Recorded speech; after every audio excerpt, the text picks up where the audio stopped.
The worst sales advice I have ever received is always be closing. Every time I've tried to always be closing on a prospect, it never worked out the way that I wanted it to. Welcome to the Inside Sales Show, hosted by Phil Gerbyshak. Each episode will take you behind the scenes with a sales expert or a sales practitioner and go inside the nuances you need to be successful today in sales and sales leadership. We'll have conversations about the mindset, skill set, and tool set of highly successful sales professionals, offer insights into prospecting, qualifying, following up, closing sales for inside sales professionals, and hiring, firing, motivation, and rewarding your team for inside sales leaders. And we will find out what's working and what's not working for inside sales pros right now. And now, here's your host of the Inside Sales Show, sales speaker, sales trainer, and pinball wizard, Phil Gerbyshak. Hey, what's up, everyone? You just heard from JBay. He's the guy at Blissful Prospecting. He's an up-on sales coach and a trainer for B2B reps and sales teams. And yes, though his name is Jason Bay, he wants you to call him JBay because if you call him Jason, he knows that you likely mail measured it. You're not really talking to him. So what's up, JBay? How are you, dude? I'm doing good, dude. So the pinball thing. Yeah. Reminded me of the pizza places. We had Abby's Pizza out in Oregon and Terminator. That was always my favorite pinball machine, man. Awesome. F-14 Tomcat for me. There you go. Dude, Yeah. I'm a big fan of fighter jets too, dude. There's something that's like F-14s, F-15s, F-16s. Those three, dude. It's just, whew, when you see a jet. We just watched Top Gun for the first time in a couple of years too, and it just got me back into that, man. It's so cool. So I'm older than you. I watched Top Gun at choir camp in 6th grade. Only the end. So here we go. Only the end, because I had a choice. I could either go left and go see Legal Eagles with the college volleyball team, or I could go right with all the dudes and go watch Top Gun. So I watched the and I caught the last 30 minutes of Top Gun. That's the truth. So there you go. I don't think I've ever shared that on air before. So that's awesome, dude. Yeah. And actually Top Gun is one of the reasons why I joined the Navy. Oh, cool. Okay. Yeah. Yep. Top Gun's super cool, man. It's super cool. Absolutely. I'm kind of disappointed that Top Gun 2 didn't come out this year, but I do have my Maverick and Goose t-shirt that says bringing back that love and feel in 2020. That's as much politics as I want to talk today. What do you think? There you go. Yeah, sure. I'm all about that. Yeah. Awesome. So we got to start here with the fact that you have this amazing tour. You call it a summer tour, but really this whole thing, man, it has gone way deeper than that. It is called Think Outside the Script, and you're going to be going summer into fall. So talk to me about what's going on with this awesome tour that you've got here, Think Outside the Script. Yeah. So when COVID hit and all that other stuff, we were, the deals kind of stalled out on the B2B side. So we normally do sales and coaching engagements with companies. They kind of stalled out for 4 or 5 weeks. And I had a lot of people reaching out to us, individual reps on, hey, do you have courses? Do you have memberships? And we didn't have any of our stuff up online or any of that yet. And I started thinking, well, hey, let's get this up online. And how can we get this in front of more people? We could throw a virtual summit. And nothing against virtual summits, but it's kind of already been done a bunch, right? All the big players in the space have done sales virtual summits. And I wanted to do something very different. So I wanted to not do anything pre-recorded. So there was an incentive, to show up live and interact and get your questions asked. I wanted to make it 100% focused on prospecting as well. And then I didn't want to overload people by having 20 presentations in like one Friday. So that's where the tour concept came from, is, hey, let's spread it out. Let's do 2 or 3 per week. Let's make it focused on prospecting. So cold email, cold calling, LinkedIn, personal branding, stuff that would help people land more meetings, which is where I think a lot of people are having pain points right now. And then also make it live so that people can show up and interact. And that's where the concept, came from. And I think we're about halfway through right now, and we're going to the first week of October. Wow. Absolutely incredible. Great stuff. Yeah, I've been in a couple of them live. Really, really powerful stuff. It's amazing some of the folks you've got on. So congratulations. It's good to hear that you launched it and successful for the business. Helped you out? Driven some yet? Yeah, absolutely, man. We've had almost 6,000 people sign up, about a month and a half, 2 months into it. So it's been good for that. And really the big thing for me was like prospecting wise, the content's, it's kind of hard to find. There's books, we talked about, smart calling, art subject. There's some good books here and there, but in terms of something that really distills what you need down into like an hour of, hey, here's what you need to know from top to bottom on how to write a good cold email.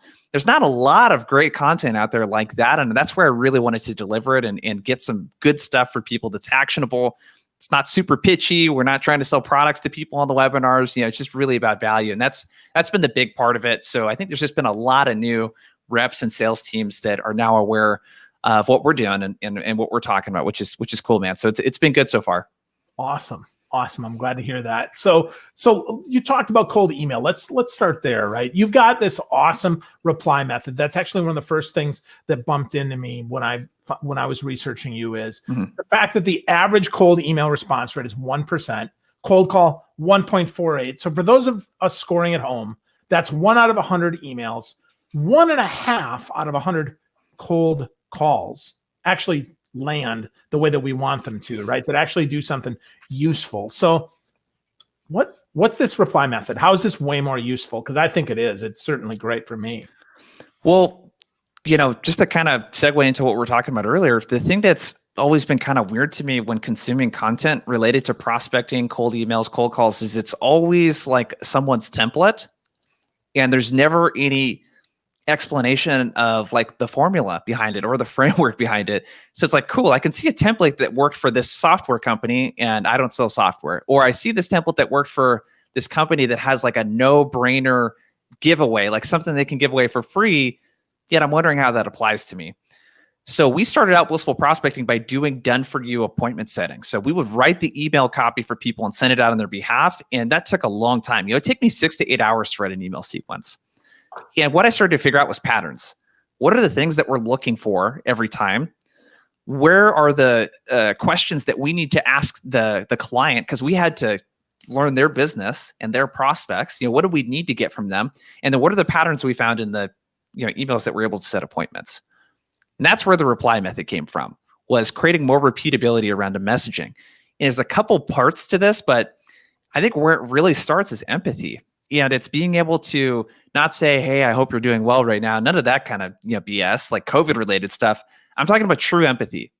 The kind of empathy that a company like Apple or Netflix might do when they design a product, right? They use this concept called design thinking. So when Netflix built their product, what they did is they really studied people that like going to Blockbuster, right? When did these people like to go get movies? How do they like to consume it? Right? How do they buy it? What's that process like? And they really study these people. And that first step in design thinking is empathy. So what's the user experience like? And I always like to show people, like when you're prospecting, you got to think about when someone picks up this phone or scrolls through this and reads an email, what's that experience like? And you start by that experience. And that's how you create what's called a pattern interrupt, right? People talk about pattern interrupts in sales all the time, do something different. Well, unless you actually know what the experience is like on the receiving end, it's kind of hard to do something different. Yeah. So I always like to use online dating as an analogy because I met my wife through Tinder. One of the things that I did is I created a dummy account on Tinder, and I didn't catfish anyone or anything like that, but I created it as a woman just to see, and I pulled a random picture off Google Images. I wanted to see how men would message a woman. And it was like, hey, what's up? Hey, girl, like all the like totally cliche things that you hear. Those are all the things that I saw. So now I could see, well, how do I differentiate from that and just be a little bit different and actually maybe pick out something I noticed on their profile and mention it. That's prospecting, really. So it starts with that pattern interrupt and that empathy of what's it like on the user experience side of things. And then we can apply a framework to it that's different than 99% of what they're going to get in their inbox or over the phone when they get called. Wow. That's so smart, and yet so often not done, because it takes another couple minutes here to think about the user experience side. I mean, how long does it take? And what's the difference? I mean, if we're just shotgunning a bunch of crappy emails versus sending one of these reply methods. Well, I mean, it might take you a few hours to like really think about what the message should be and like to come up with a framework. But then when it comes to actually writing the email, take it 2 or 3 minutes, depending on what kind of companies you're reaching out to. If you're doing enterprise deals and there's 15 people you need to get a hold of, obviously that's going to take a lot longer. You got to write that out than people that are maybe selling more mid-market solutions that are 10 to 50 grand. Stuff like that you can rip out pretty quickly in 2 or 3 minutes if you know what you're looking for. Wow. That's fantastic. That's fantastic. So the preparation is really the key to that. Get the right persona, get that going, and then just spend the 2 to 3 minutes. I think that's great. That's super, super helpful. And we're talking about art subject. Art actually loves Jason's method here. It says, love your approach. I know it works since it got you on my podcast, which is, that's a testimony to how well it works, right? Because cold emailing outbound for podcasts is hard. I get hit all the time. And yet it is still possible to kind of fall through the cracks, stand out. And I mean that in a good way, falling through the cracks. So there's so much crap out there. You're like, oh, this is totally different. That's really actually helpful. So talk us through, like, as you're sending these messages, is that a normal response? I mean, do people say, wow, this really works? I mean, what do people typically say? Or is it just closed business and you're just super excited? Well, yeah, I mean, I'd be lying to you if everyone responds and says, hey, I'm so happy you cold emailed me. So yeah, I oftentimes, okay, so let me backtrack a little bit, right? We talked about empathy. You just mentioned, hey, you have a podcast, you know what it's like to get pitched. Well, I've had a podcast before, and we have one now, but at the time when I emailed Art, I had a podcast before, and I know what it's like to get pitched. And correct me if I'm wrong, Phil, the biggest thing for you is if you open up an email and you can immediately tell that the person's trying to butter you up and didn't actually listen to a podcast and they make up something, that's a turnoff. Or they don't mention anything. They don't show that they actually listened to your show or are a fan of it. That's a turnoff. And the other thing is, hey, if this person might be a good fit, you just mentioned that, hey, I don't like doing a lot of research because A, I don't have time to research people I don't even know and don't even care about. And two, it's like, I don't want to do a ton of that coming into an interview. I want to know just enough to where we can be in the moment, right? Well, what if when I cold email someone, I kind of take that into consideration? Empathy. Hey, Phil, I know you probably get pitched a ton, from people to get on your podcast, but I listened to this episode and really liked it with this person. And based on what I've heard you guys talk about, I thought that it might be kind of interesting to dig into one of these topics where you could listen to me talk about cold calling, reply method, etc., on other podcasts. That way you don't have to hunt around looking for topics to talk about. What are your thoughts? That's an email. So there's a couple components to that meet that reply method framework. So if we look at reply, it's an acronym. So it's relevant results, empathy, personalization, laser focus, you oriented. I'll go through each of those here in a second. So the P, personalization, that was the first sentence in the email. So this framework, you don't have to follow it in order. This is more of a checklist of things that need to be included. So the P for personalization, it needs to be relevant, it needs to be specific, and it needs to be repeatable. So relevant. I can't say, hey, Phil, I saw that you're a sports fan of this sports team. That's not really relevant to why I'm reaching out, right? That's not connected to your podcast. Specific. Can I send this email to another person? If I can, that means it's not specific enough. I didn't pick out something specific. So the fact that I picked out an episode and said, I like this episode for this reason, that's specific. Repeatable. Every podcast I cold email. So when I reached out to Art, we weren't quite where we're at right now. This is a couple of years ago. We didn't have a lot of social proof on other podcasts. That's why we were reaching out to podcasts. So every podcast that I reached out to, I followed the same formula. I picked out an episode on their podcast that I liked, and I provided some commentary on what I thought about it. So that's the repeatable part. That's the personalization. The other part that I hit there was empathy, right? Empathy is just talking to your problems, to your situation, etc. Like, hey, I know you probably get hit up a ton. That's empathy. That's me showing you, Phil, a little bit like, hey, I kind of know what it's like to live in your world, man. You know what I mean? Like, I could talk to your situation. You could do the same thing with prospects, right? And maybe it's not, hey, I know you get hit up a ton. It's, hey, I talked to a lot of people like you, and they're telling me they're thinking about this. If I, cold email the VP of sales, hey, I've talked to quite a few VPs of sales lately, and one of the big things on their mind is like, how do I get our team on the same page on their cold calls, saying the same stuff, so that we have something that we can measure and move the needle, so that they like making these calls instead of being really reluctant about making them, right? That's a challenge that I hear. So the empathy piece is I need a challenge, right? The R, I know we're kind of going all over the place, but I'm following the structure of that email. The relevant results is what could be accomplished together that would matter to Phil. Well, in this case, if I'm cold emailing you for a podcast, I could show what it's like so you can get an idea of what it might be like to interview me. right? So I can link to other podcasts. I can share case studies. I can share social proof if I'm doing cold outreach to sell my product or service. But I'm going to talk about things that they care about. So that's essentially the structure. The laser focus is keep it under 3 to 5 sentences typically. Unless you're a great storyteller, you want to keep it under 3 to 5 sentences. I don't include myself in the great storytelling category, so I want to keep it short and sweet. And then the you-oriented is I make this about Phil. I send an email about Phil and his show and how I think I could help him, not how I would be such an awesome guest. Like, I'm sure all the pitches you get for your podcast are their PR person reaching out or some podcast agency. So-and-so is a best-selling author who's worked with millions of blah, blah, blah, blah, blah. And they're best-selling author of this book. And they've been featured on these promo outlets. And it's all about them. And everyone wants to be the hero of their own story, right? I like to say everyone wants to be Batman. No one wants to be Robin, right? No one wants to be Alfred or whoever, right? Everyone wants to be Batman. So that's kind of the framework in a nutshell if we use that type of cold email as an example. Awesome. That's helpful. And that's, to your point, that is repeatable. That's something we can do over and over and over again. And I like what I would say, what you're offering there in many ways is insightful empathy. Yeah. We've got insight. That's important. And we've got empathy, but we have to combine them together. And I think that's where this really comes up is we're overly empathetic. It must be really hard to be in COVID times. Yeah. Or insight. Hey, 178 other people just like you are doing this. Neither one of them is right.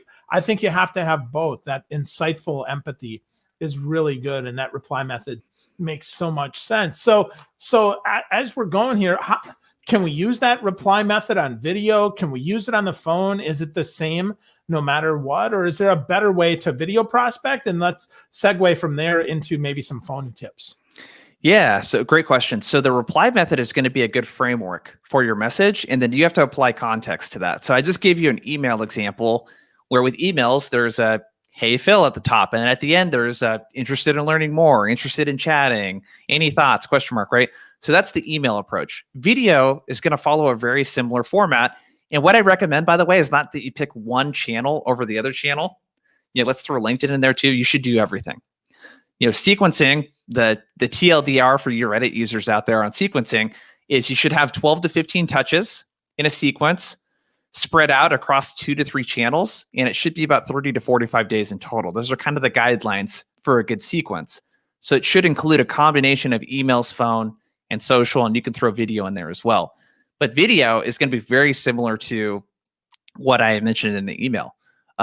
Hey, Phil, I know you probably get hit up a lot from people wanting to be on your podcast, but I listened to this episode, thought this thing, right? Same exact framework almost. And at the end, hey, let me know. I put a link in the email if you want to set up a time to chat, or feel free to provide days and times if you want to chat about this. So the video structure is very similar. That structure is the exact same for voicemail almost as well. So with voicemail, there's a couple nuances. We'll start with that on the phone because you're getting people's voicemails. So the goal of a voicemail is not necessarily to get the person to return your phone call. That's nice if they do. And I call complete BS if anyone says they get 80% of people to return their voicemails. It just doesn't happen, right? If you get 1 out of every 10 people to return a voicemail, I think you're doing pretty good, right? So the goal is not to get a return call. The goal is to treat it as a bump notification to get them to do something else. So you might leave a voicemail, and I leave out my name and company name at the beginning because I'm going to assume that the voicemail is going to get transcribed and emailed to them, and they're probably not going to listen to it. So I'm going to write it. I'm going to say it, in the structure of an email. Hey, Phil, I know you probably get hit up a lot, blah, blah, blah. I'm going to same message here. And at the end, I'm going to change the call to action. No need to call me back. I'm going to send you an email right now that says, hey, Phil, just left a voicemail. I'm going to send that over to you right now. Go ahead and check that out. I left an idea in there for something that we could talk about on your podcast. Wow. This is Jason with Blissful Prospecting. And then you take off, send the email. So that's like a really good 80% plus of the reps that I interview on our podcast that just crush quota on the prospecting side of things. They do some variation of that kind of triple touch. You might hear combo prospecting is what Tony Hughes calls it. Alexine Moudwar, who I interviewed, she calls it triple threat, right? It's this, I'm going to call the person first. So they're going to get a notification on their phone for a missed call. I'm going to leave a voicemail, and then I'm going to send a LinkedIn connection request, and then I'm going to send an email all at the same time. So the person gets 3 or 4 notifications. Every time you reach out to them, you're doing it in this combination of like 2, 3, 4 different touches happening simultaneously all at once.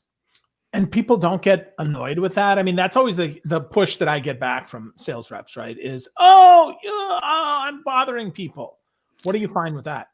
Yeah. For me, are you bothering the person? So like, are you actually sharing something that's helpful with them for them or no? Because if you're not sharing something helpful and you're just asking to schedule a demo with them, yeah, it's going to feel really freaking weird. Can I use profanity on this or no? Sure. Go for it. Man. Okay. It's going to feel really fucking weird, right? If I reach out to Phil and every time I reach out, hey, can I get on your show? Are you looking for guests? I'd like to book a time with you. If that's the only thing that I say at the end of every email and every time I try to get a hold of you, I'm going to feel like a pest. But I need to have, and this is a principle that I call teach, don't take.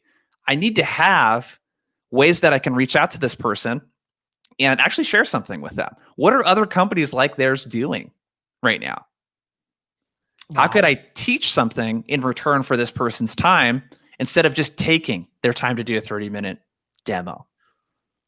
Again, with the insight, right? Again, with the value. That's so important, man. That's so important. And so many miss that point. I'm following up, I'm reaching out, I'm reconnecting, I'm circling back, all those vapid words.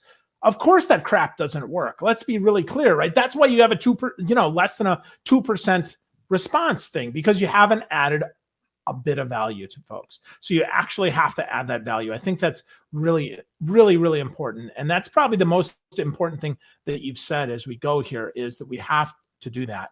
And yeah, so John says, yeah, build a rapport first, but do it slowly.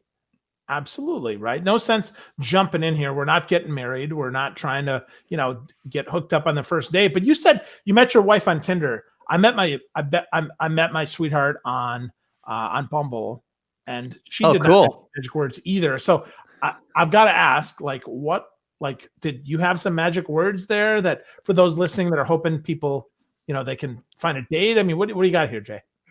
I think that in terms of magic words and templates and all that other stuff, it's like, I don't think there's a magic to it. You know what I mean? It's the same with your cold emails. There's no magic phrases, no magic words. There's no magic way to do this, but there are certain fundamentals. Right. I mean, I look at like shooting a basketball too. Like you got Larry Bird that shot like this with his elbow out. And then you got like people that shoot like this. And then everywhere in between, they make it work for them. You know what I mean? So it's kind of like, but all of them use their legs when they're shooting, right? That's where the power from the shot comes. All of them have a decent arc, on the shot. So there's certain things like that I think are big. And with, I don't know, dating is there's a whole nother element of like, I think insecurities that people have when they're dating, especially, men like us men are around like rejection and like fear of rejection. And I think it's totally connected to how we prospect, right? And sometimes we can take things personally. And I am always coming from the place of like, if you kind of reframe why you're prospecting, why you're reaching out to someone in a dating context or whatever it may be, if you reframe your mindset, and this is something that Art Sobchak talked a lot about in Smart Calling that I love, that first part of the book of, my goal is not to get a meeting. My goal is not to get a date. My goal is to start a conversation with this person. Like if I don't start a conversation first, I don't even know if a meeting would make sense. And the prospect might not think that it makes sense. And that's a totally okay outcome. Like if a person doesn't want to take a meeting with me because they feel like they're good in that, like that's totally fine. So the goal is just to start a conversation. I always say, don't prospect to make a sale, prospect to start a conversation. So if you're talking about your product and service a lot when you're prospecting, save that. That's what the sales process is for. Prospecting and selling are two different, they're very related activities, very similar, but they're very different in terms of where you're at in the buyer's journey. Totally agree.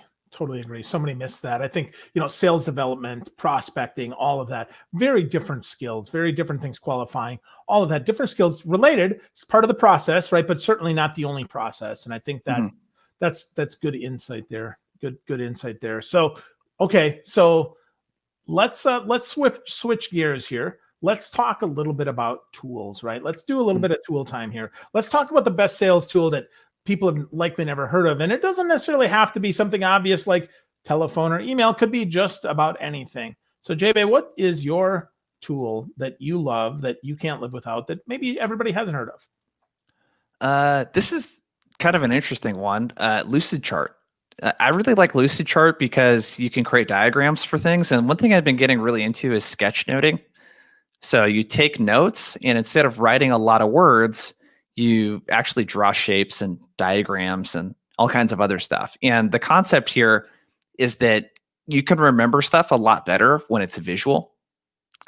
So when things are visual and I can see a pattern or a picture of something, and it doesn't have to be super fancy, like you actually want to see something like really embarrassing. This is me practicing sketchnoting right here.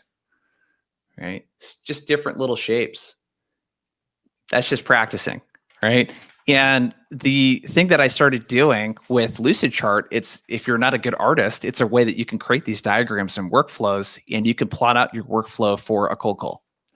And I think it's really underestimated to like move instead of a script or a talk track with just words on it. Like, how can I move into something that's more visual where I can picture this in my head and I don't have to look at the words all the time?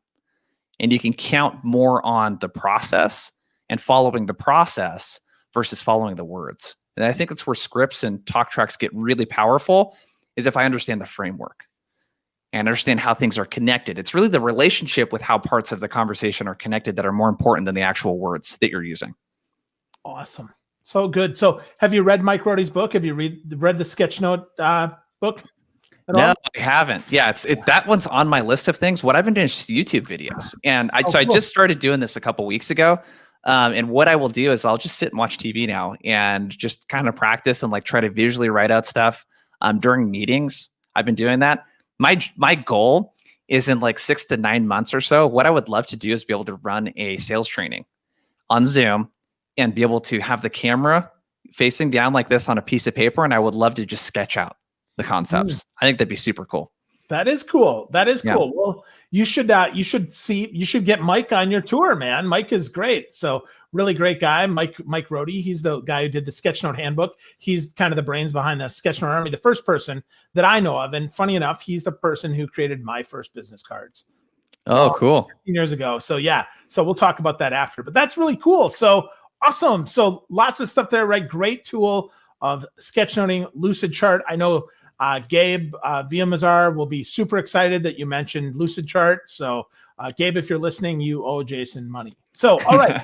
No, he doesn't. Just kidding. So with that, now we're into the next section here. Let's do quick rapid fire. First thing that comes to your mind, we're doing a little thing that I like to call 5 with Phil. Just the first thing that comes to your mind, no long answer. You don't have to tell me why you like it. You don't have to defend anything. You just have to answer the question. So 5 with Phil, ready? So here we go. What do you like to drink? Beer, bourbon, or beans, which is coffee? Oh, beans, definitely. Beer is a very close second. But dude, beer it's got alcohol and it's got carbs. That's just not a good recipe for my belly, man. Awesome. So what one breakfast food could you not do without? French toast, pancakes, or omelets? Probably omelets. I'm not a big breakfast person. I like breakfast food, but I don't eat it during breakfast time. But omelets of those 3. All right, cool. So last book that you read, and how do you consume your books? Last book I read was $1 Million Coach by Taki Moore. I actually reread it for the 3rd time. I love consuming, dude, I used to have huge bookshelves. I had like 3 huge bookshelves, all these printed books. And then when we moved to Austin from Portland, Oregon, what we did when we moved is we sold everything that wouldn't fit in our car. So we just road tripped from Oregon to Texas, and obviously those books weren't going to fit. And it was so hard to part ways with those books. But now I actually enjoy reading much more off Kindle on the phone, because I can read from the phone and then I can take notes on the Apple Notes app. So I'm like another weirdo with that. Like I always take notes from the books that I read. There's always a note file so I can go back and reference it later, and it sticks with me more. I remember more of the stuff when I take notes on it as well. Awesome. Awesome. So 2 more quick questions here. So your favorite sales quote could be something you said, something you heard, or something that kind of drives your philosophy. Sales quote. The first one that comes to mind is Jeffrey Gitomer's "People don't like to be sold, but they love to buy." There you go. Awesome. Yeah, I like that one. Cool. Last question here. You're stranded on a deserted island. You have no wireless, so you can't bring your phone. No electricity, so even if you brought your phone, it wouldn't charge. But you have as much food and as sunshine as you want. What are 3 things you have to bring with you to make it last for at least a year? Well, I have to bring my wife with me. There you go. That's one. I'd probably bring one of those Leatherman, those knives, right? So I have all of that stuff on it. And then I would probably have plastic tarping for a shelter. And then I would use the tarp to get water too. You are so handy. Very impressive, sir. Yeah. So cool. Cool. So, folks, if you want to get more connected with JBay, go to blissfulprospecting.com. Check him out on LinkedIn. But before I let you go, what's one thing I should have asked you or I didn't ask you about prospecting or about sales in general that people can get started? We didn't really talk about cold calling as much. I would say one thing that you could do with your cold calls is start using a permission-based opener. So, hey, Phil, Jason with Blissful Prospecting. Empathy there, where I'm going to say something like, hey, I know I probably caught you in the middle of something. And then I'm going to use a permission-based opener. So Sandler calls these upfront contracts. But I like permission-based openers because you can say a bunch of different things from there. So some people like to say, hey, I know I'm catching you in the middle of something here, but if you got 30 seconds, would love to make your day with a cold call. Hey, if you got 30 seconds, would love to tell you why I'm calling, and you can let me know if you want to keep chatting, right? Some variation of that where you allow the prospect to opt in to the experience. Most of the time when we're doing this with our clients, 8 or 9 out of 10 times, the person will say yes, or they'll kind of chuckle, or they'll at least give you a shot at explaining why you're talking and why you're calling. And that's the whole goal. At the beginning of an intro, that's just to buy 30 seconds. Like, you just need to buy some time for them to actually be active listening during that time. So that's what I would say. Awesome. Yeah. Get them to look up from their keyboard, stop typing, start paying attention. I love Exactly. that.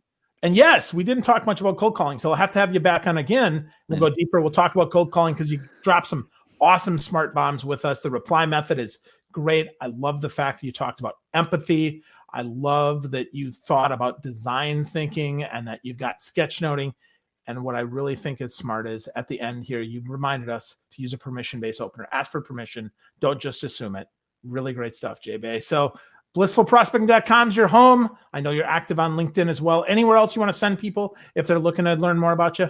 Yeah, the virtual tour is at tour.blissfulprospecting.com. So we got 42 speakers on there, about halfway through. People talking about cold email, cold call, LinkedIn, all kinds of cool stuff. It's free. It's live.